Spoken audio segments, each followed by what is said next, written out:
Hello, this is AJ. Welcome to the next lesson. This one is called Healthy Heart. And I'm going to talk about, again, a section from Healthy at 100, the book Healthy at 100 by John Robbins. We've already talked about it a little bit. I'm going to talk about a different section this time. And in this section, John Robbins talks about another factor that contributes to a long and healthy life. Now, before we talked about diet and what you eat and how that can really affect your health, your longevity, meaning how long you live, how strong you are, everything. Well, there's another very important factor other than diet. Diet is very important, but another important factor that John Robbins found when he studied all these people who were 100 years old or more, and they were still strong, still healthy. Well, he found something else. So a kind of vegan diet, that was number one. But then the next thing he found was these people have strong social ties. They have rich social lives. It means they're not alone. They have friends, they have family, they have communities. They are connected to other people in many, many ways. And so what he found was that emotion and love and caring and connection were equally important to diet and exercise. They're both very important. So let me read a section from his book, the same book, Healthy at 100, and then I'll talk more about it. Here we go. "We cannot live for ourselves alone," wrote Herman Melville. "1,000 fibers connect us with our fellow man." Perhaps this explains why we are often moved by people caring deeply for one another. There are also medical implications to whether we think of others or only of ourselves. As Larry Sherwitz found when he conducted a most unusual study. He is now the director of research at California Pacific Medical Center's Institute for Health and Healing in San Francisco. Dr. Schwartz taped the conversations of nearly 600 men. About a third of these men were suffering from heart disease. The rest were healthy. Listening to the tapes, he counted how often each man used the words, "I, me, and mine." Comparing his results with the frequency of heart disease, he found that the men who used the first-person pronouns the most often had the highest risk of heart trouble. What's more, by following his subjects for several years thereafter, he found that the more a man habitually talked about himself, the greater the chance he would actually have a heart attack.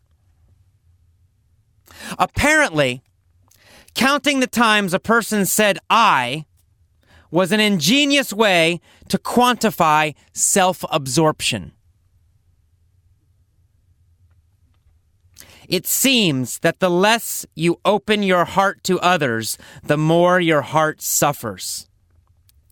Dr. Sherwitz counsels, listen with regard when others talk. Give your time and energy to others. Let others have their way. Do things for reasons other than furthering your own needs. This is sound medical advice. And it speaks also to our spiritual and emotional needs. Many religions have taught that being trapped in the illusion of separateness is the source of much of our suffering. Modern Western society, of course, has become highly competitive. You see it perhaps most conspicuously in sports. Winning is not the most important thing, said the famous football coach Vince Lombardi. It's everything. Another coach said, "Show me a good loser and I'll show you a loser."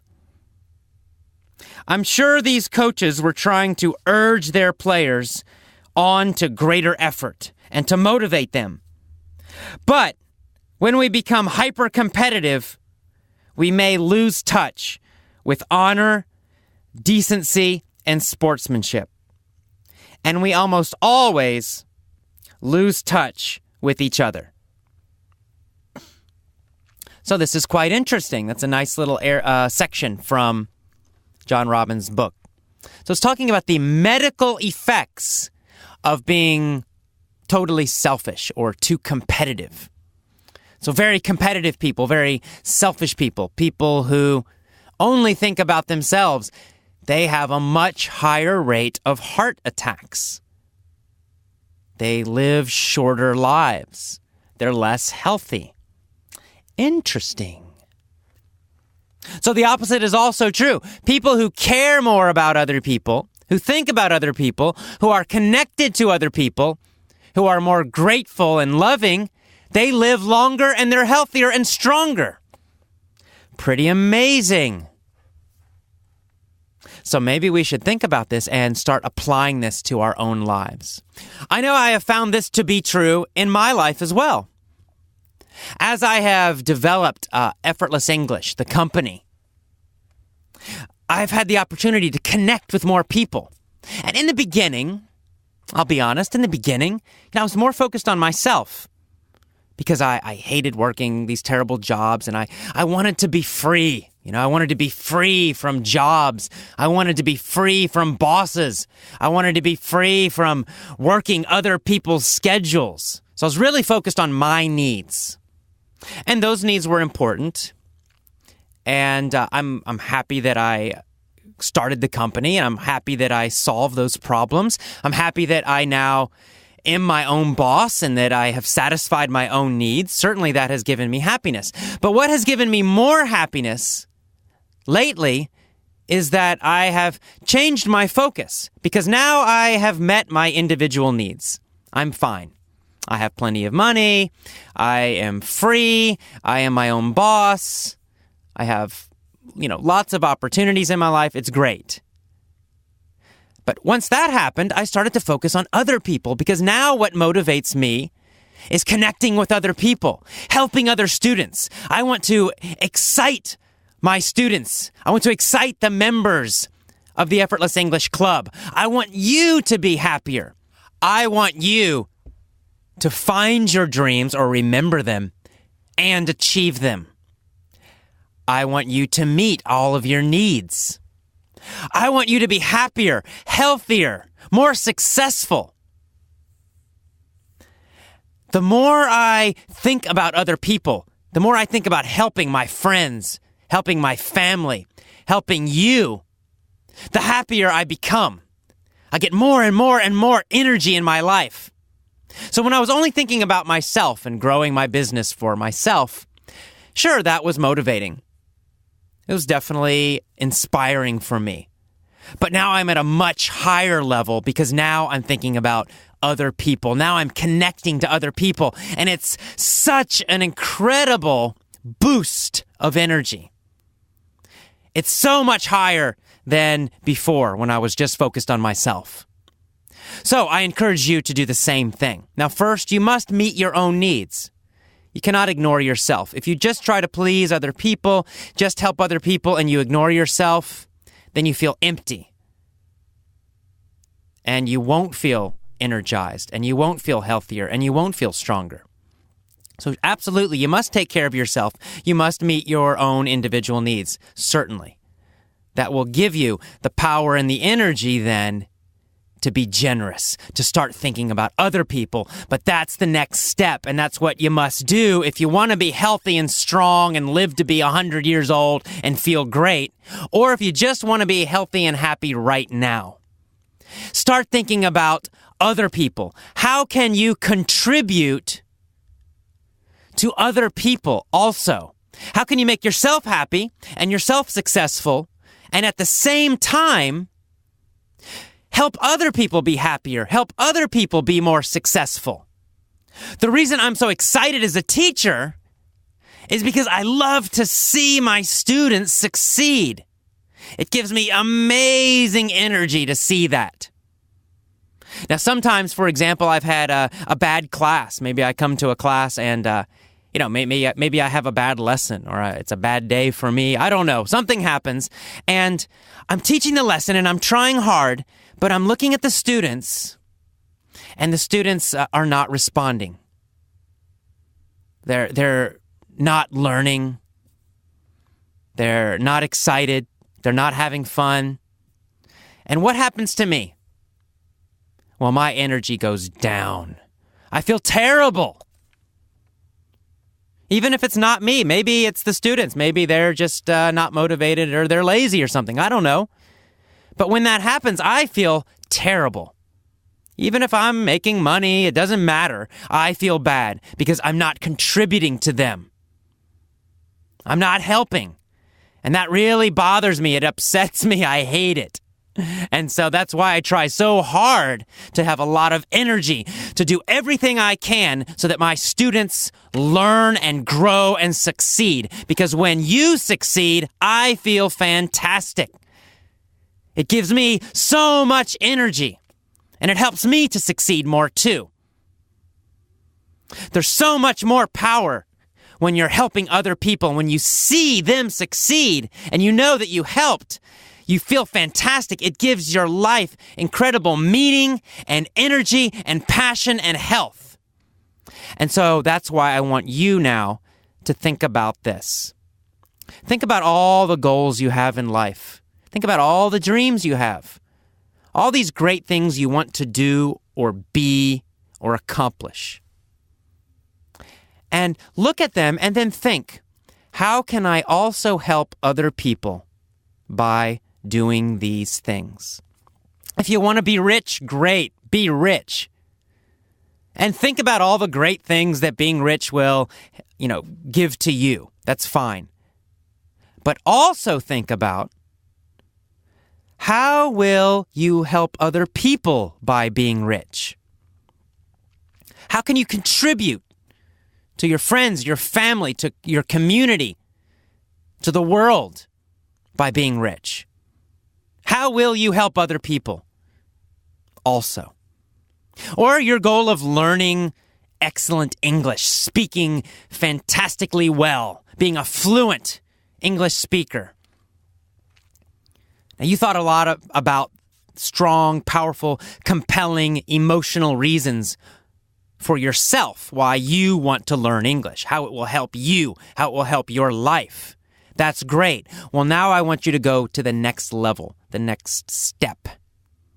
And I want you to think very carefully, how will English fluency help other people? How will you use it to help other people? I'll give you a great example. Our number one member right now is Inka on our members forums.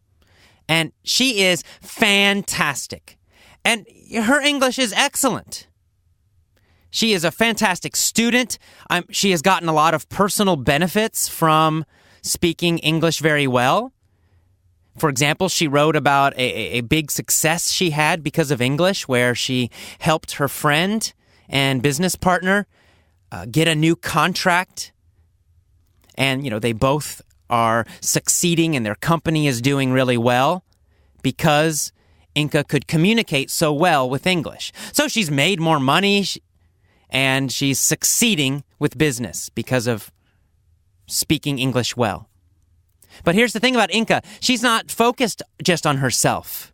Because even in that story, when she wrote that story, she focused mostly on how her friend benefited from her English speaking.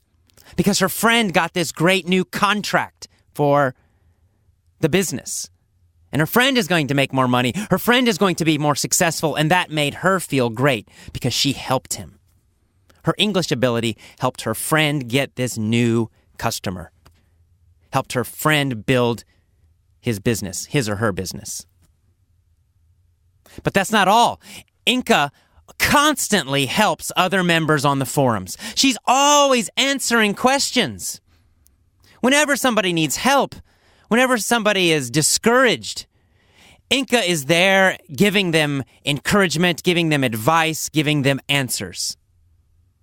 She starts topics where she answers questions for other members. If they don't understand a lesson, she'll help them. And we have a lot of members like that. It's not just Inka.